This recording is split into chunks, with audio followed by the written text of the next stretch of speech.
오늘 말씀 다니엘서 2장 20절부터 23절 말씀입니다. 다 같이 합독합니다. 다니엘이 말하여 이르되 영원부터 영원까지 하나님의 이름을 찬송할 것은 지혜와 능력이 그에게 있음이로다. 그는 때와 계절을 바꾸시며 왕들을 패하시고 왕들을 세우시며 지혜자에게 지혜를 주시고 총명한 자에게 지식을 주시는도다. 그는 깊고 은밀한 일을 나타내시고 어두운 데에 있는 것을 아시며 또 빛이 그와 함께 있도다.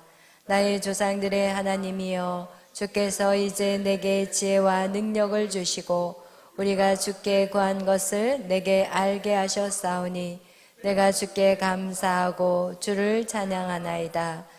곧 주께서 왕의 그 일을 내게 보이셨나이다 하니라. 아멘. 기도하겠습니다. 사랑해 주님 감사합니다. 오늘 저희들 사랑하여 주시고 이렇게 수요 예배로 주님의 전에 달려 나올 수 있는 은혜와 믿음과 건강을 주심에 감사합니다. 오늘 이 시간 주님 우리에게 말씀하여 주시고 이 마지막 때를 살아가는 우리가 하나님 말씀 안에 온전히 서서 주의 나라를 세워갈 수 있도록 인도하여 주시옵소서. 감사하며 예수님의 이름으로 기도하였습니다. 아멘. 오늘은 우리가 계속 말씀을 나누고 있는 복음의 7대 연합. 오늘은 재림의 연합. 종말론. 그래, 우리가 계속해서 우리 종말론, 재림에 대해서 말씀하고 있어요. 성경은 마태복음 24장에 말씀하시기를 너희가 종말에 대한 것을 알려면 선지자 다니엘에게서 말한 바 그 다니엘서를 통해서만 우리는 종말론을 해석할 수 있다고 우리가 말씀 나눴는데, 만약에 다니엘서를 통해서 이 종말론을 다루지 않는다면 그것은 위험하다는 거. 그래서 여러분 우리가 계속해서 다니엘서를 여러분하고 다루고 있습니다. 우리가 다니엘서에 나와 있는 것은 시대적인 그 모든 나와 있는 느부갓네살 왕을, 그 당시에 느부갓네살 왕을 역사적으로 이름을 뭐라고 불렀냐면 네부카드네자르라고 얘기하고 있어요. 그래서 바벨론의 2대 왕이 바로 느부갓네살 왕이었고, 그가 살았던 때가 BC 630년 이렇게 거기에서부터 BC 562년을 살았던 왕이에요. 이거와 같이 지금 오늘 성경에 이 기록되어 있는 느부갓네살 왕은 역사적인 인물이라는 것을 여러분에게 말씀드리고 시작하고 싶어요. 그래서 여러분 우리가 믿는 이 하나님은 누구보다도 역사를 정확하게 알고 계시고 또 그것을 사용하고 계심을 알 수가 있다는 거예요. 그리고 이 다니엘에게 통해서 이 종말의 때를 어떻게 보여주셨냐면, 첫 번째 그 이방 나라인 느부갓네살 왕, 세상의 왕인 느부갓네살 왕을 통해서 이 꿈을 보여줌으로 말미암아, 큰 신상을 보여줌으로 말미암아 무엇을, 세상의 역사가 어떻게 세상의 마지막 때는 어떻게 될 것인지 역사적으로 기록한 것을 보여주고 있는 거예요. 그래서 우리가 오늘 읽었던 다니엘서 2장 우리 28절, 29절 다 같이 한번 읽어보겠어요. 다니엘서 2장 28, 29절 시작. 오직 은밀한 것을 나타내실 이는 하늘에 계신 하나님이시라. 그가 느부갓네살 왕에게 후일에 될 일을 알게 하셨나이다. 왕의 꿈 곧 왕이 침상에서 머릿속으로 받은 환상은 이러하니이다. 왕이여, 왕이 침상에서 장래일을 생각할 때 은밀한 것을 나타내시는 이가 장래일을 왕에게 알게 하셨사오며. 아멘. 여러분 지금 계속해서 무슨 얘기를 말하고 있느냐? 후일에 될 일, 그리고 장래일, 이것은 앞으로 이루어질 일에 대해서 지금 이 왕, 느부갓네살 왕에게 하나님이 꿈으로 보여주셨다는 것을 우리가 볼 수 있다는 거예요. 그래서 여러분, 오늘 여러분하고 나누고 싶은 것은 마지막 때 세상의 역사의 끝은 어떻게 되는가? 그렇다면 마지막 때 성도들은 어떻게 살아야 되는가? 그렇다면 재림의 연합이라는 것은 바로 무엇이냐면 마지막 때를 아는 성도들의 삶이 바로 재림에 연합한 자들은 이 마지막 때 성도들의 삶을 살아내야 된다는 것을 말씀하고 있어요. 그래서 오늘 이 성경에 보니까 우리가 큰 신상, 머리는 금이요, 그리고 가슴은 은이요, 배와 사실은 넓적다리, 그죠? 이것은 배와 넓적다리, 그리고 두 종아리와 이렇게 발, 이렇게. 그래서 이 금은 바로 누구를 가리킨다고 그랬어요? 바벨론의 느부갓네살. 그 다음에 이 은은, 가슴은 메대와 바사. 그렇죠? 그 다음에 이 배와 넓적다리는 헬라, 알렉산더 대왕. 그랬어요. 그 다음에 다리는 로마, 동로마, 서로마, 그리고 이것은 뭐라 그랬어요? 연합국. 이렇게 우리가 성경은 우리에게 이렇게 해석한다고 말씀하고 있어요.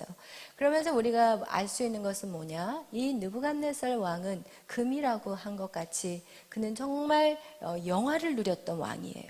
그리고 또 이 메데 바사 왕, 다리오나 고레스 왕도, 또 알렉산더 대왕도, 로마의 황제 가이사도. 여러분, 이런 세상에서 가장 뛰어난 왕들이 지금은 어디가 있을까요? 어디? 저기가 어딜까요? 지옥에 가 있어요. 여러분, 그렇게 기고 난 왕들이라 할지라도 지금 어디가 있어요? 지옥에 가 있다는 거예요. 여러분, 그래서 오늘 여러분이 세상이 원하는 것들, 여러분이 지금 이 땅에서 추구하고 싶은 것들을 추구했던 그들의 결국은 어디냐는 거예요. 지옥이라는 거예요. 그러나 그들의 삶을 따라가지 않고 그들과 반대의 삶을 살았던 다니엘과 그리고 세 친구는 여러분 어디가 있을까요? 천국에 가 있다는 거예요. 할렐루야. 이것만 가지고도 우리는 결론이 딱 나와버렸어요. 우리는 이미 결론을 알고 시작하는 자들이에요. 그 다음에 여러분, 그들은요 얼마나 무지한지 보세요. 이 느부갓네살 왕에게 큰 이 거대한 신상을 보여줬고, 그리고 다니엘이 분명히 그 꿈에 대한 해석을 했어요, 안 했어요? 했어요.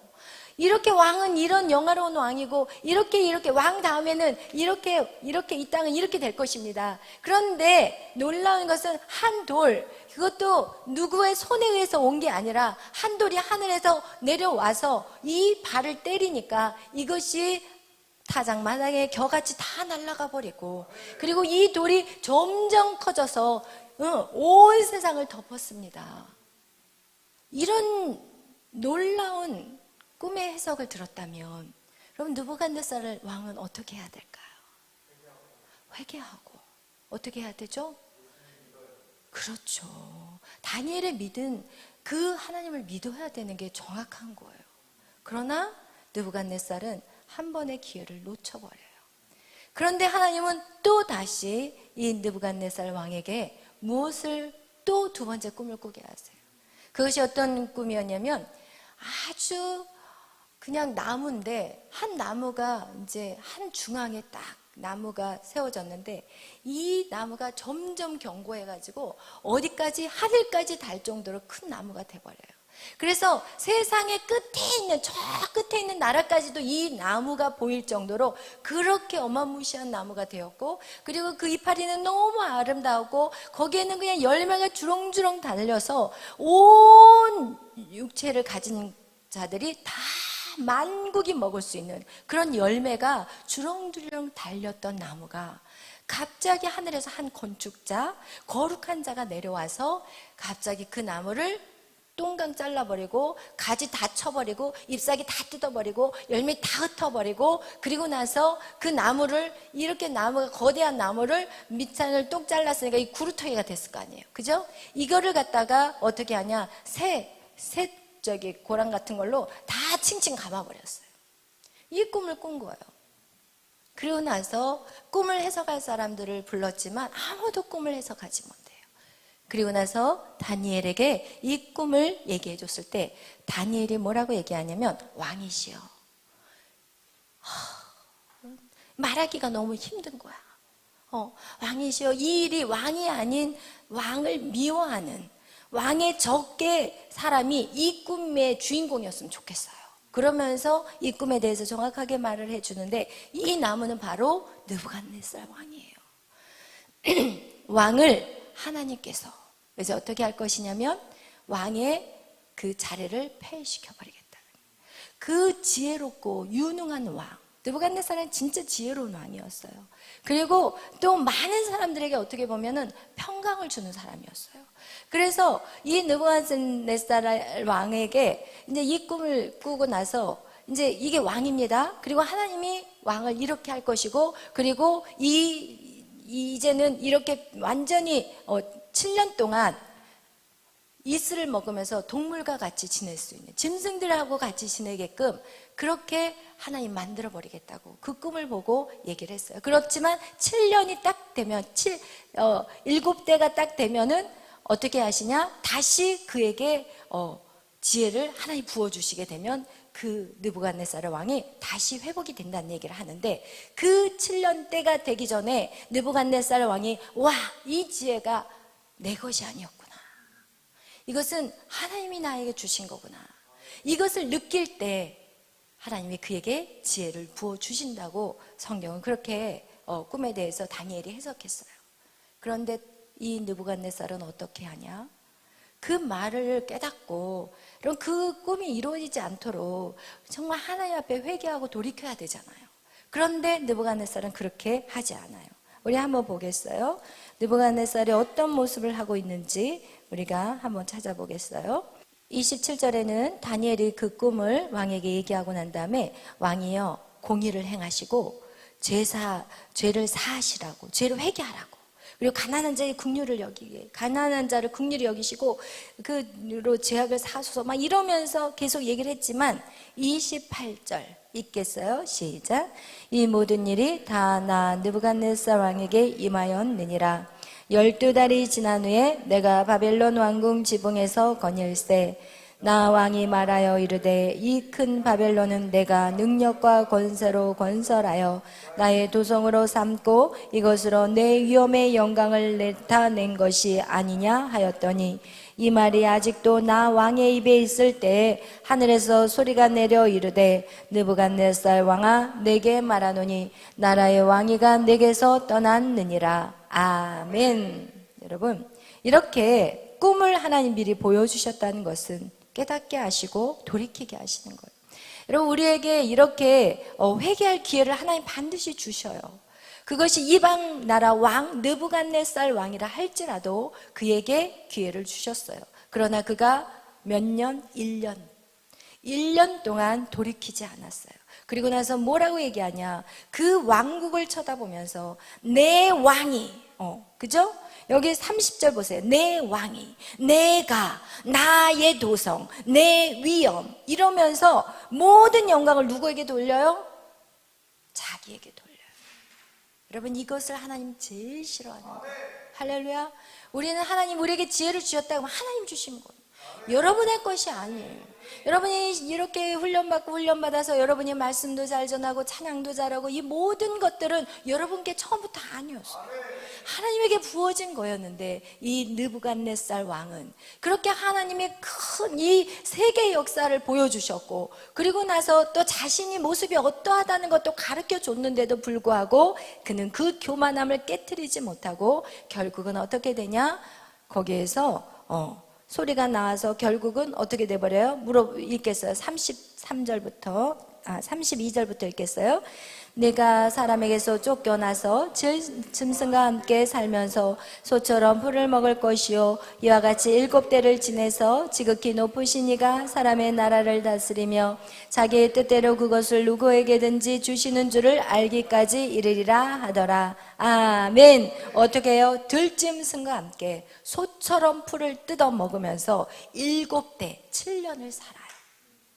그리고 나서 그가 그것을 이제 하나님이 자기에게 주신 것임을 알 때, 그때 그 기한이 참에 느부갓네살이 다시 돌아오는 장면이 34절 시작. 그 기한이 참에 나 느부갓네살이 하늘을 우러러 보았더니 내 총명이 다시 내게로 돌아온지라. 이에 내가 지극히 높으신 이에게 감사하며 영생하시는 이를 찬양하고 경배하였나니 그 권세는 영원한 권세요 그 나라는 대대에 이르리로다. 아멘. 할렐루야. 여러분, 이거와 같이 여러분, 이 우리에게 주시는 이 지혜와 총명, 이것이 절대로 우리의 것이 아니라 지극히 높으신 이가 우리에게 주시는 것임을 여러분 기억하시길 바라요. 그래서 오늘 다니엘 4장에서는요, 이 지극히 높으신 이라는 표현들이 지금 5번이나 나와요. 17절에도 나오고, 그리고 또 24절에도 나오고, 25절에도 나오고, 그리고 32절에도 나오고, 35절에도 나와요. 여러분, 지극히 높으신지, 34절에 나오죠. 지극히 높으시니, 여러분, 그 하나님이 이 천한 만국을 다스리고, 그리고 그 때를 정하시고, 그리고 왕도 세우시고 왕도 폐위시키고, 이 모든 것이 다 하나님의 주관자라는 것을 여러분 기억하시기를 바라요. 아멘. 그래서 이 인류의 역사는 누구의 손에 있다고요? 하나님의 손에 있다는 거예요. 그래서 오늘 이 하나님의 이 예언적인 이 다니엘서가 어떻게 성취되었는지에 대해서 여러분하고 우리 또 계속해서 나누려고 합니다. 우리가 이 느부갓네살 왕, 이 바벨론, 그리고 이 큰 나라 바벨론 왕인 느부갓네살 왕의 이 큰 신상의 꿈이 이제 꾸었는데, 두 번째 이 꿈은 누가 꾸냐면 다니엘이 꿔요. 다니엘의 꿈 속에서 이번에는 다니엘의 꿈을 꾸는데, 이 다니엘이 어떤 꿈을 꾸냐? 처음 바다에서 이제 짐승이 올라오는데, 첫 번째 짐승은 사자였어요. 그리고 두 번째 짐승은 곰이었어요. 세 번째 짐승 뭐예요? 표범이었어요. 그리고 네 번째 짐승은 거대한 큰 짐승, 무섭게 생긴 큰 짐승이라고 표현했어요. 뭐라고 하지 않고. 그런데 그 짐승의 뿔이 몇 개예요? 뿔이 10개의 뿔이 달렸다고 그랬어요. 근데 이것도 사실은 똑같은 꿈이라는 거예요. 똑같은 의미예요. 왜냐하면 느부갓네살, 이 바벨론을 상징하는 동물이 바로 사자예요. 고고학자들이 찾아봤는데 바벨론을 상징하는 그 동물은 사자라고 얘기했어요. 그리고 이 곰이라는 것은, 여러분, 이 메대와 바사는요, 엄청나게, 이 곰은요 잡식이에요. 닥치는 대로 먹어버려요. 이 메대와 바사가 바로 그런 나라예요. 잡히는 대로 먹어버린 나라가 바로 이 메대와, 그리고 특히 이 바사라고 하는데, 이 바사는 우리가 잘 아는 페르시아. 이 페르시아. 사실 이 메대가 얼마 안 있다가 이 두 나라가 세워졌다가 이 페르시아가 강해서 이 메대까지도 합쳐버린 나라가 이 페르시아예요. 그리고 나서 이 알렉산더 대왕은 왜 표범이 동물 중에서 굉장히 빠르거든요. 그래서 발이 안 보일 정도로 빠른다고 표현하는데, 알렉산더 대왕이요 20대 왕이 돼가지고 그냥 2년 만에 유럽을 다 먹어버리고, 그가 33살이 딱 됐을 때는 인도 겐지스 강에 딱 도착해서 인도를 치려고 했더니 인도가 그냥 백기를 들어버리니까 이젠 더 이상 정복할 나라가 없으니까 울면서 후퇴하다가 33살에 말라리아에 걸려서 죽어버리는 인생이 돼버린 거예요. 그래서 이 표범, 여러분 의미가 같잖아요. 엄청나게 빠르게 말 타고 다니면서 그 세계를 정복했던 나라가 바로 헬라라는 나라였고, 그리고 이 로마라는 나라는 여기서 큰 짐승이라고 표시하고 이 열부를 얘기하는데, 지금 이 로마라는 이 큰 짐승 그리고 또 이 연합군, 이것을 같이 말하고 있는 내용이 바로 이 네 번째 동물이라는 거예요. 근데 이 다니엘이 이 꿈만 꾼 게 아니라 또 무슨 꿈을 꿨냐? 순양에 대한 꿈을 꿨어요. 그리고 순염소에 대한 꿈도 꾸고, 이렇게 또 이런 꿈들을 꿨는데, 이것도 누가 꿨어요? 다니엘이. 이건 8장에서 꾼 내용이고 이건 우리가 7장에서 꾼 내용이에요. 그럼 우리 한번 또 성경을 보면서 해보겠어요. 우리 7장으로 넘어가겠습니다. 이 7장에 그가 꾼 꿈은 벨사살 왕. 벨사살 왕은 누구냐? 느부갓네살 아들이 벨사살 왕이에요. 그 벨사살 왕 원년에 다니엘이 이제 꿈을 꿨는데, 아까 설명한 것과 같이 이렇게 동물 바다에서 올라온 그 네 가지의 짐승에 대해서 꿈을 꿨어요. 그러면 그 꿈에 대해서 어떤 해석을 하고 있는지 우리 한번 보겠어요. 우리 7장 17절 다 같이 읽겠습니다. 7장 17절 시작. 그 네 큰 짐승은 세상에 일어날 네 왕이라. 지극히 높으신 이의 성도들이 나라를 얻으리니 그 누림이 영원하고 영원하고 영원하니라. 이에 내가 넷째 짐승에 관하여 확실히 알고자 하였으니 곧 그것은 모든 짐승과 달라서 심히 무섭더라. 그 이는 쇠요 그 발은 톱은 노시니 먹고 부서뜨리고 나머지는 발로 밟았으며, 또 그것의 머리에는 10뿔이 있고 그 외에 또 다른 뿔이 나오매 새 뿔이 그 앞에서 빠졌으며, 그 뿔에는 눈도 있고 그 말을 하는 입도 있고 그 모양이 그의 동류보다 커 보이더라. 아멘. 여러분, 이거와 같이 지금 그 뿔에 대해서 얘기한 그 큰 짐승들, 네 큰 짐승은 뭐냐면 세상에 일어날 네 왕이라고 얘기하고 있어요. 그런데 이 10뿔에 대해서는, 여러분, 이 10뿔, 이 마지막 이 10뿔을 갖고 있는 이 짐승은 너무 강해요. 너무 강해서 21절과 22절에 보면은 어느 정도 강한지 우리 다 같이 읽어보겠어요. 내가 본즉 이 뿔이 성도들과 더불어 싸워 그들에게 이겼더니 옛적부터 항상 계신 이가 와서 지극히 높으신 이의 성도를 위하여 원한을 풀어주셨고 때가 이름에 성도들이 나라를 얻었더라. 아멘. 여러분, 지금 이 10뿔과 이 뿔과 성도들하고 싸울 때 누가 이겼다고 얘기해요? 뿔이 이겼어요. 여러분, 뿔이 이길 정도로 이 싸움은 사실 우리의 힘으로 이길 수 있는 싸움이 아니라는 거예요. 그러나 여러분, 그 다음 절이 중요해요. 옛적부터 항상 계시니, 그죠?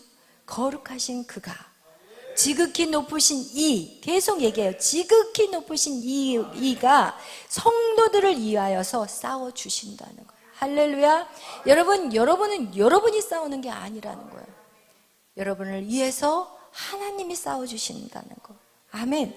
그래서 그분이, 그 지극히 높으신 이가 어떻게 하냐? 성도들을 위하여 싸워주셨고 때가 이름에 누가? 성도들이 나라를 얻었다는 거예요. 할렐루야. 성도들이 나라를 얻었다는 거예요. 이와 같이 여러분, 우리의 이 모든 전쟁, 우리의 힘으로는 이길 수 없지만 지극히 높으신 계신 하나님께서 우리를 위해 싸워주시고, 그리고 성도들을 위해서 우리는 결국 성도는 그 나라를 얻는다는 것이, 이것이 종말론의 마지막이라는 것을 기억하시기를 바랍니다. 아멘. 그리고 이 26절 다 같이 읽겠어요. 그러나 심판이 시작되면 그는 권세를 빼앗기고 완전히 멸망할 것이요. 아멘. 여러분, 완전히 멸망당한다고 말하고 있어요. 그리고 또 두 번째, 이제 다니엘이 본 두 번째 환상은 우리 8장을 또 펼쳐보겠어요. 8장에서 벨사살 왕 제3년에 다시 또 환상을 봐요. 우리 다 같이 2절부터 읽겠습니다. 내가 환상을 보았는데 내가 그것을 볼 때 내 몸은 엘람 지방 수산성에 있었고 내가 환상을 보기는 을레 강변에서이니라. 아멘. 여러분 지금 이게 어떤 상황이냐면 내 몸은 엘람 지방 수산성에 있어요. 그러나 내가 환상을 보는 것은 내가 어디서 환상을 봐요?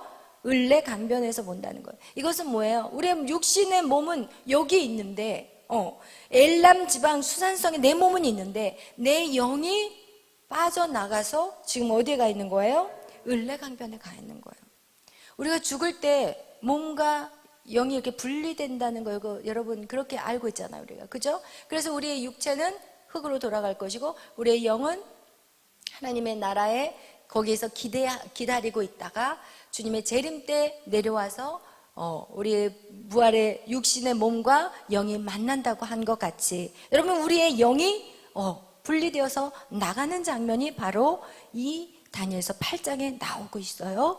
3절 읽겠어요. 내가 눈을 들어 본즉 강가에 두 뿔 가진 순양이 섰는데 그 두 뿔이 다 길었으며 그중 한 뿔은 다른 뿔보다 길었고 그 긴 것은 나중에 난 것이더라. 아멘. 그게 뭐냐면 이 메대에 다리오 왕이 사실 먼저 왕이 있었어요. 근데 그 손자 이 바사왕이 바로 이 딸의 손자가 고레스예요. 바사왕 고레스. 그런데 이 메대 왕이 굉장히 이게 뭐라 그럴까 영토에 대한 뭔가 자기가 이제 왕으로서 이 땅을 차지하려는 욕심이 어마무시하게 많은 사람이었는데 어느 날 꿈을 꿨는데 자기 딸아이가 낳는 아이가 자기를 밟고 올라가는 더 큰 왕이 된다는 그 꿈을 해석한 사람이 그렇게 해석을 해버리니까 자기 딸을 갖다가 죽여버리라고 그랬어요. 그러니까 딸을 죽일 수 없으니까 이 하인이 먼 곳으로 딸을 보내버렸거든요. 근데 그 딸이 거기 가서 이제 어떻게 보면 공주인데 쫓아내버린 죽이라고 했는데 안 죽이고 먼 지방으로 보내버렸는데 그곳에서 거기에서 그냥 막 이렇게 두목, 깡패 주먹 쓰는 그 두목의 부인이 돼버린 거예요. 그래서 거기서 아이를 낳은 거예요. 아이를 낳는데 이 아이만은 그래도 그 깡패 그 집단 안에 이제 살게 하고 싶지가 않으니까 자기 아버지한테 부탁을 한 거예요. 아버지, 내가 아이를 가졌는데 내가 좀 아버지 집에 가 있으면 안 되겠냐고. 그러니까 이 아버지는 죽은 줄 알았던 딸이 살아 있었고 그리고 이제 그렇게 부탁을 하니까 오케이 오라고 한 거예요. 그리고 나서 그 딸이 딸을 낳기를 바랬는데 아들을 낳은 거예요. 그러니까 그 아들을 없애버리려고 했는데 결국은 그 아들도 도망치게 만들어가지고 그 아들, 그게 바로 누구였냐? 고레스였어요. 그래서 이 고레스가 결국은 이 왕이 있을 때 이 고레스가 이 자그마한 지역에서 점점 커지기 시작한 거예요. 힘이 점점 커져서 결국은 이 페르시아가 이 메대까지 먹어버린 사건. 지금 이 순양이 뿔이 2개인데 나중에 난 뿔이 더 강해졌다는 그 얘기가 바로 지금 이 성경의 말씀의 내용인 거예요.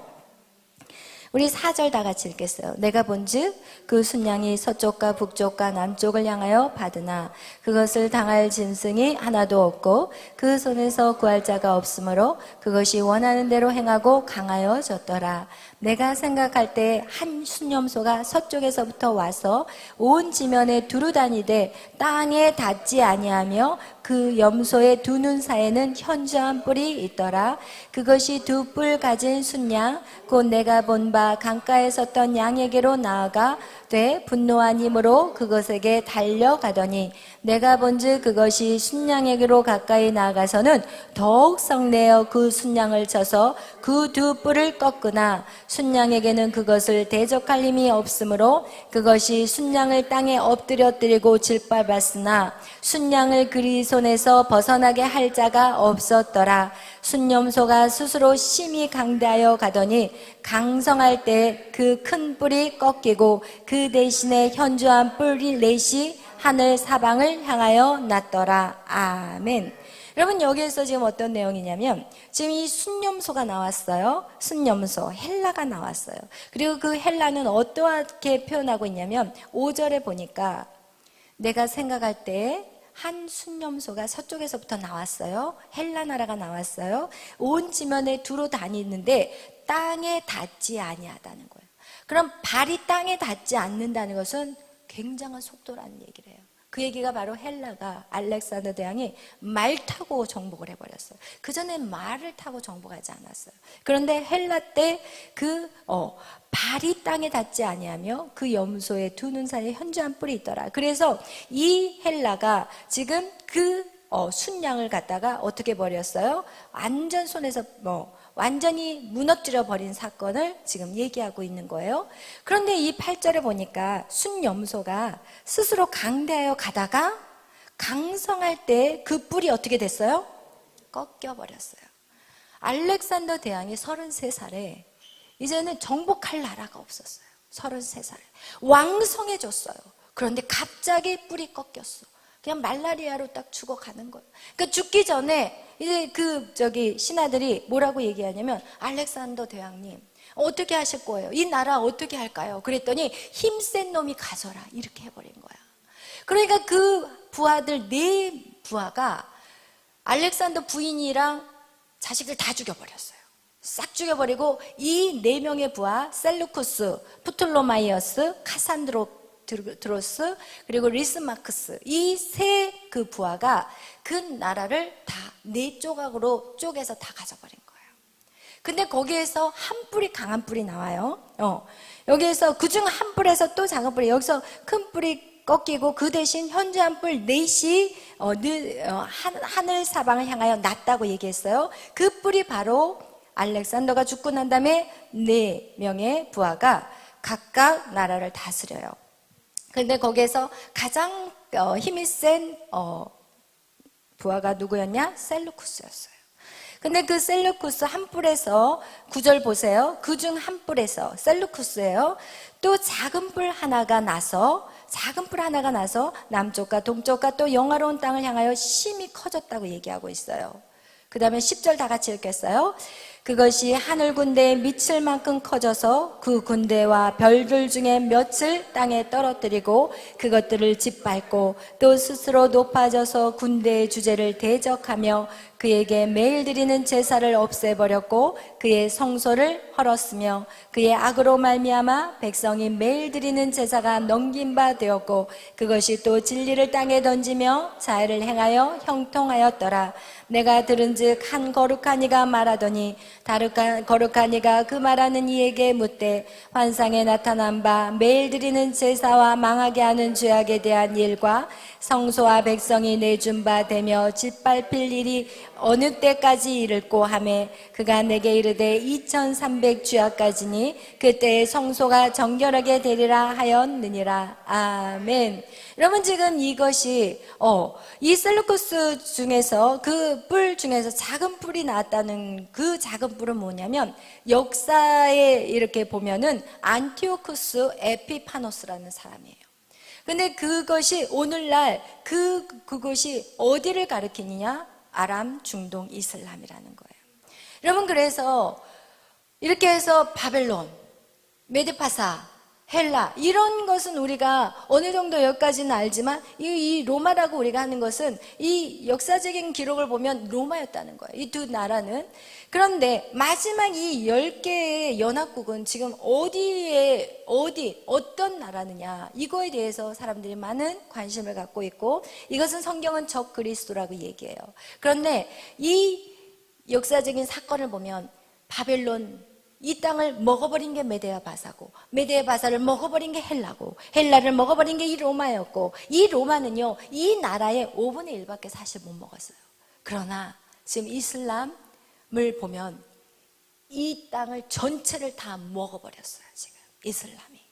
그래서 여러분, 사실은 정확하게 보는 사람들은 적그리스도를 이슬람으로 보고 있고, 그 이슬람이 우리나라에도 어마무시하게 들어와 있어요. 근데 이슬람이 무서운 게 뭐냐면, 우리는 미국에 가면 미국의 법을 따라요. 그러나 이슬람은요 자기 나라의 법을 따르게 만들어버려요. 그러니까 미국에서도 자기가 사는 그 지역은요 미국의 법이 통하지 않아요. 자기 나라의 법이 통해요. 여러분, 이렇게 먹어 들어가는 것이 바로 이슬람이고, 그리고 그들은 어떻게 하냐, 제사, 그거 뭐예요? 성소를 헐어버린다는 거예요. 그러니까 예배 드리는 거, 네가 개종을 할 거냐 아니면 너는 죽는 거야, 이런 식으로 마지막 때는 그렇게 믿는 사람들에게 너희가 개종하지 않으면 죽음이라는 거, 둘 중에 하나라는 거예요. 그렇게 무섭게 짓밟아 버린다는 것을 성경은 지금 보여주고 있어요. 그래서 그 천사가 환상을, 이제 가브리엘 천사가 이제 그 꿈에 대한 얘기를 해주는 장면이 우리 15절부터 한번 쭉 읽어보도록 하겠어요. 나 다니엘이 이 환상을 보고 그 뜻을 알고자 할 때 사람 모양 같은 것이 내 앞에 섰고, 내가 들은즉 을레강 두 언덕 사이에서 사람의 목소리가 있어 외쳐 가로되 가브리엘아, 이 환상을 이 사람에게 깨닫게 하라 하더니, 그가 내가 선 곳으로 나왔는데 그가 나올 때 내가 두려워서 얼굴을 땅에 대고 엎드리매, 그가 내게 이르되 인자야 깨달아 알라, 이 환상은 정한 때 끝에 관한 것이니라. 그가 내게 말할 때 내가 얼굴을 땅에 대고 엎드려 깊이 잠들매, 그가 나를 어루만져서 일으켜 세우며 이르되 진노하시는 때가 마친 후에 될 일을 내가 내게 알게 하리니, 이 환상은 정한 때 끝에 관한 것임이라. 내가 본바 두 뿔 가진 순양은 곧 메대와 바사 왕들이요, 털이 많은 순염소는 곧 헬라 왕이요, 그의 두 눈 사이에 있는 큰 뿔은 곧 그 첫째 왕이요, 그 뿔이 꺾이고 그 대신에 네 뿔이 났은즉 그 나라 가운데서 네 나라가 일어나되 그의 권세만 못하리라. 이 네 나라 마지막 때에 반역자들이 가득할 즈음에 한 왕이 일어나더니 그 얼굴은 뻔뻔하며 속임수가 능하며 그 권세가 강할 것이나 자기의 힘으로 말미암은 것이 아니며, 그가 장차 놀랍게 파괴 행위를 하고 사이를 행하며 형통하며 강할 자들을 깐 거룩한 백성을 멸하리라. 아멘. 아멘. 여러분, 이거와 같이 지금 이 다니엘이 살고 있는 때는, 이 환상 꿈을 본 때는 누구 때냐? 벨사살 왕 때예요. 그러면 아직 메대와 바사도 세워지지 않은 때고 당연히 헬라는 없었을 때예요. 그러니까 지금 이 성경이 이렇게 다니엘서가 기록이 되자 자유주의 신학자들은 이 다니엘서는 앞에만 다니엘이 기록된 거고, 이 이름이 정확하게 나온 이 7장 이후로는 이건 다니엘이 기록한 책이 아닙니다, 이렇게 지금 주장하고 있어요. 그러나 이 언어를 연구하는 역사학자들은 이게 그 당시에 바벨론의 그 언어와 동일하게 처음부터 다니엘서 12장까지 그 바벨론의 언어로 기록이 되었다는 사실을 보면 이것은 정확하게 다니엘 때 기록이 되었다는 것을 명백하게 밝히고 있습니다. 여러분, 이거와 같이 인류의 역사는 누구의 손에서 움직이고 있어요? 하나님의 손에서.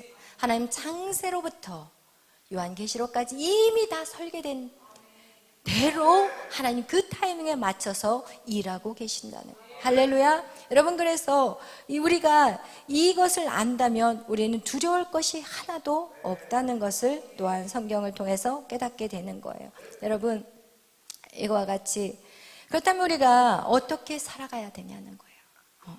우리가 이렇게 인류의 역사를 한눈에 보고 지금 이게 그 역사적으로 다 기록되어 있는 사실들이, 그렇다면 우리는 이 마지막 때를 살아가는 우리의 성도들의 삶은 어떻게 살아가야 되냐? 이게 너무너무 중요한 거예요. 여러분, 우리가 계속해서 말하지만 다니엘은 뭐였어요? 고자였어요. 새 친구도 마찬가지예요. 여러분, 하나님을 믿는 백성들은, 여러분, 우리의 육적인 감정 좀 이상하죠. 꼭 무슨 이슬람의 어떤 세뇌시키는 그런 것도 아닌데, 여러분, 그런 것들까지라도 우리는 정말 내려놓을 수 있는 마음이 중요하다는 거예요. 왜냐하면 우리의 마지막 때 사단은 우리를, 훈련되지 않는 사람은요 그냥 밀가불듯이 다 쓰러져 버릴 수밖에 없어요. 그래서 여러분, 다니엘의 그 인생, 그 사드락과 메삭의 인생을 우리는 봐야 돼요. 그들은 어떻게 했어요? 불 속에 들어갔어요. 우리는 뭐라고 기도하냐? 하나님, 불 속에 안 들어가게 해주세요. 하나님, 우리 사자굴 속에 안 들어가게 해주세요. 우린 이런 기도를 할 때가 참 많아요.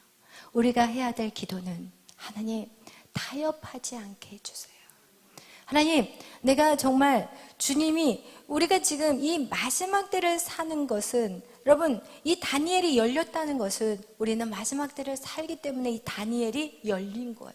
분명히 다니엘서에 뭐라고 얘기하냐면 이제 이것을 봉해라, 봉해버려라, 아무도 볼 수 없게 봉해버려라. 그 얘기는 그 당시에는 이거를 볼 수 있는 눈이 없었다는 거예요. 그러나 오늘 저와 여러분은 지금 다 보고 있잖아요. 그 얘기는 뭐냐? 주님의 때가 다 됐다는 거예요. 할렐루야. 주님의 때가 다 됐다는 거예요.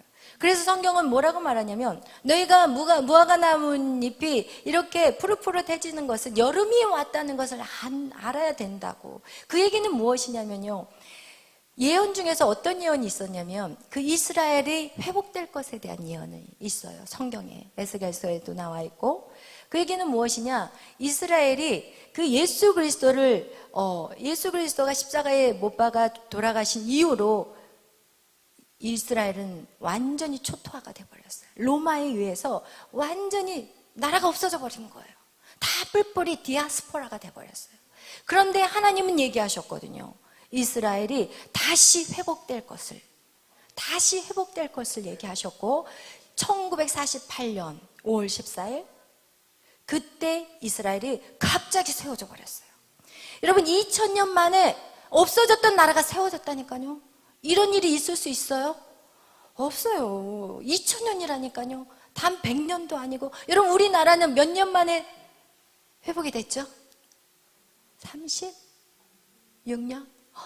그런데 2000년 만에 없어진 나라가 하루아침에 세워져 버렸어요. 이런 일이 있을 수 있어요? 없어요. 그 얘기는 무엇이냐? 하나님의 약속은, 하나님의 예언은 이루어져요. 그리고 그것은 무엇을 또 의미하냐? 바로 주님의 재림을 얘기하는 거예요. 이스라엘의 회복은요, 예수님의 재림이 얼마 남지 않았다는 것을 얘기하는 거예요. 여러분, 그래서 우리는 무장해야 돼요. 그렇다면 어떻게 살아야 될까요? 다니엘과 새 친구 같이 살아야 돼요. 왕의 진미를 탐하는 자가 아니고, 세상의 권력을 탐하는 자가 아니고, 그리고 물질을 탐하는 자가 아니고, 정말 깨끗하고 청빙하게.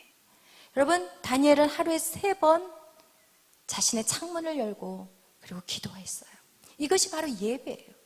여러분, 우리를 지킬 수 있는 거, 우리가 이 어두운 세상에서 우리가 이길 수 있는 힘은 뭔지 아세요? 예배밖에 없어요. 이것은 아주 그냥 100번, 1000번 말을 해도 이거는 입이 안 아파요. 진짜 예배밖에 없어요. 여러분을 살리는 게 예배예요. 할렐루야. 여러분, 그래서 우리가 이 다니엘의 인생, 세 친구의 인생을 보고 이 마지막 때를 우리는 살아내셔야 하는 거예요. 성경은 말해요. 지금 바벨론, 그들이 살았던 그 바벨론, 그것은 요한계시록에서 바벨론, 마지막 때 성도들이 사는 땅을 바벨론이라고 말하고 있어요. 저와 여러분 지금 바벨론과 같은 땅에서 살고 있다는 것을 여러분 기억하셔야 돼요. 그래서 오늘 사실은 저희가 아침에 에베소서 말씀, 우리 4장 말씀 25절에서 말씀 30 몇 절까지였어요. 32절까지인가? 근데 거기 에베소서의 말씀에서 어떤 말씀이 나왔냐면 그리스도의 삶, 마지막 때 그리스도가 살아야 되는 삶이 어떤 삶인지를 저는 그걸 통해서 오늘 굉장히 많은, 저도 깨닫는 시간이었어요. 첫 번째 뭐였어요? 거짓말하지 말자는 거예요. 그럼 우리는 이 거짓말이 정말 우리에게 하늘의 권세를 빼앗아가는 걸 몰랐어요. 여러분, 우리가 세상 가서 도둑질하고 남을 해하고 음란한 가서 막 어디 사창가 다니고 이런 사람 아니잖아요. 그런데 그게 중요한 게 아니라 뭐가 중요하냐? 우리 입에서 거짓말하는 그 순간 우리는 하나님의 자녀의 권세를 잃어버린다는 거예요. 여러분, 하나님의 형상이 뭐예요? 여러분이 하나님의 형상을 닮았다면 그게 뭐냐? 하나님이 이 땅을 무엇으로 창조하셨어요? 말로 창조하셨어요. 하나님의 자녀에게도 말의 권세가 있어요. 그래서 성경은 말해요. 혀는 죽이기도 하다. 혀는 불이라고 얘기해요. 사람을 태워버릴 수 있는 게 바로 혀예요. 모든 것을 태워버릴 수 있는 게 바로 혀라니까요. 그래서 여러분 잘 생각해봐요. 여러분이 어렸을 때부터 지금까지 자라오면서 여러분의 말로 여러분이 얼마나 갇혀 살았고 묶여 살았고, 여러분의 모든 상처가 어디서부터 왔어요? 말로부터 왔어요. 여러분, 그 말을, 하늘의 권세를 갖고 있는 하나님의 자녀, 이 말의 이 능력을 사단은 어떻게 해버렸어요? 저주로 바꿔버린 거예요. 우리의 입술로 선포되는 모든 축복이 사단에게 순종함으로 말미암아 입으로 나온 모든 말들이 저주가 돼버린 거예요. 여러분, 그래서 에베소에서 4장에서 그리스도인이라는 것은 내가 교회 다녀 이게 아니에요. 그리스도인은 냄새가 나야 돼. 향기가 나야 돼. 그냥 와, 저 사람 믿는 사람은 다르구나, 이런 것들이 그리스도인인데, 세상 사람들이 사도행전을 보고 세상 사람들이 하나님을 믿는 사람한테 그리스도인이라고 이름을 정해줬어요. 그거와 같이 우리의 삶에 기준이 있어야 되는 거예요. 첫 번째, 거짓말. 이것은 여러분을 사단이 묶어버리는 거예요. 하나님의 권세를 사용하지 못하도록. 별것도 아닌 거짓말조차도 그것은 여러분의 하늘의 권세를 막아버려요. 그래서 오늘날 많은 그리스도인들이 있고 이 땅에 많은 크리스찬들이 있다고 하지만 껍데기야. 능력이 없는 껍데기. 그냥 크리스찬 하는데 아무런 힘이 없어. 자기 하나 믿음조차 지킬 수 있는 힘도 없어. 이게 그리스도인들이에요. 오늘날. 왜 그렇게 돼버렸어요? 우리나라의 그 얼렁뚱땅. 우리나라의 그 얼렁뚱땅 하는 거. 그냥 뭐 얼렁뚱땅 그냥 거짓말 쓱쓱 해버려요. 엄마 없다고 해. 엄마 없다고 해. 그냥 뭐 얼마나 그냥 슬쩍슬쩍 남은 거 그냥 가져가 버리고, 이런 것들이 우리 안에 너무너무 아주 큰 죄라고 생각하지 않는데 이 거짓말이 가장 무서운 죄예요. 할렐루야. 여러분, 그거 꼭 기억하시기를 바라요. 분노하는 거. 여러분, 분노를 내는 거에 대해서는 뭐라고 하지 않아요. 그러나 그 분노를 냈을 때 하루를 넘기지 말라고. 왜? 마귀가 틈타기 때문에. 그리고 수고해서 땀을 흘려서 일을 해서 뭐 하라고요? 남을 섬기라고, 구제하라고.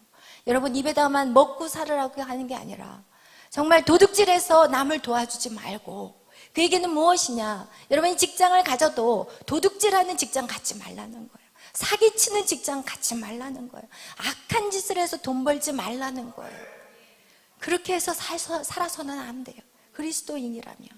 여러분, 정말 거룩한 일을 하시기를 바라요. 아멘. 수고하고 땀을 흘리셔서 여러분이 그 물질을 벌었다면 이제는 구제하는 일에 사용해야 돼요. 여러분, 입에 더러운 말을 품어서는 안 돼요. 더러운 말, 원망, 비판, 남을 그냥 정죄하고 막 이런 뒤에서 수근수근거리고 비난하고 이런 말 절대로, 여러분, 더러운 말이라고 성경은 말하고 있어요. 그리고 또 뭐라고 그래요? 성령을 회방하는 죄. 성령을 회방하는 죄가 뭔지 아세요? 이건 영적인 죄예요. 하나님이 처음으로 더럽다고 말하는 그 단어가 언제 나오냐? 에스겔서 28장에 루시엘이 하나님을 반역해서 교만해졌을 때, 그때 더럽다는 표현을 하나님이 처음으로 써요. 그것이 바로 영적인 죄예요. 여러분 안에 교만함들, 이거는 다 박살내야 됩니다.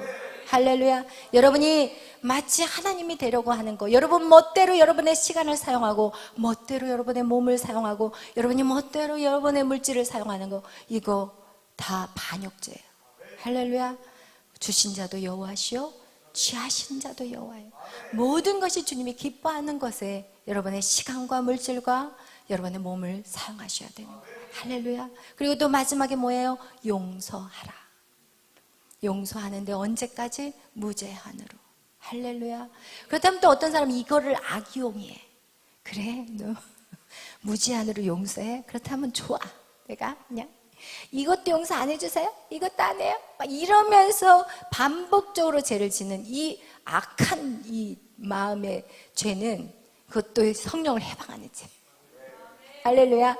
왜냐하면 어쩔 수 없이 지은 죄는 용서할 수 있지만 이것을 알면서 습관적으로 하는 죄는 하나님이 아세요. 그 심중을 하나님이 아신다. 그래서 여러분, 정말 이 마지막 때 우리가 성도로서 정말 거룩한 행실과 모든 사람과 화평하는 것, 이것이 마지막 때 사는 자들의 삶이라는 것을 꼭 기억하세요. 우리는 모든 사람하고 어떻게 해야 돼요? 화평해야 돼요. 그래서 미워하는 사람이 있으면 돼요? 안 돼요. 미워하는 사람이 있으면 어떻게 해야 될까요? 용서하고 가서 먼저 손을 내밀어야 돼요. 할렐루야. 먼저 손을 내밀고 항상 이 땅에서는 묶여 있으면 안 돼요. 사단이 그걸 묶이게 만들어요. 하늘의 것들, 하늘의 권세를 여러분이 사용하지 못하도록 사단이 그렇게 중간에서 이간질을 하는 거예요. 여러분, 그래서 정말 이 것들을 여러분이 에베소서 말씀과 같이 여러분 그것들을 꼭 지켜 행하시고, 그리고 이 마지막 때를 준비하면서 마라나타 오실 예수님을 준비하는 저와 여러분이 되시기를 축원합니다. 아멘. 그렇습니다. 오늘 그래서 우리가 다니엘서 이 모든 내용들이 BC 530년, 그죠? 다니엘이 살았던 때가 BC 530년인데 그때 그가 이 예언한 이 책이 바로 오늘날 요한계시록하고 동일한 말을 하고 있어요. 그래서 구약의 계시록은 다니엘서고, 그리고 다니엘서와 요한계시록을 보면 정말 너무 내용이 같은 내용들이 너무 많이 나와 있다는 거. 그래서 그 얘기는 무엇이냐? 이 다니엘 책이 열렸다는 것은 주님의 때가 가까웠다는 거예요. 할렐루야. 여러분 준비하시기를 바라요. 그러나 여러분이 준비한다고 해서 너무 맹목적인 어떤 신앙생활이라고 저는 생각하지 않아요. 여러분이 할 거 다 하면서 준비하잖아요. 여러분이 공부하는 학생이면 공부를 열심히 최선을 다하면서 또 그 땅에서 하나님의 나라를 세워가는 거고, 여러분이 직장생활하면 그 직장생활에서 열심히 하면서 오실 주님을 준비하는 삶, 열심히 전도하고 그 땅을 하나님의 나라로 세워가는 거. 여러분, 이렇게 우리가 하나님의 나라를 고대하고 준비하는 것은 별개의 삶을 사는 게 아니에요. 세상 안에서 여러분 빛이 돼야 되고 세상 안에서 소금이 돼야 된다는 걸 얘기해요. 여러분이 하는 모든 일을 내려놓고 신앙생활만 하라는 이런 이원론적인 삶이 절대 아니라, 여러분 지금 살고 있는 그곳이 주님 앞에 서 있는 삶, 주님의 재림을 준비하는 삶이 되시기를 축원합니다. 기도하겠습니다.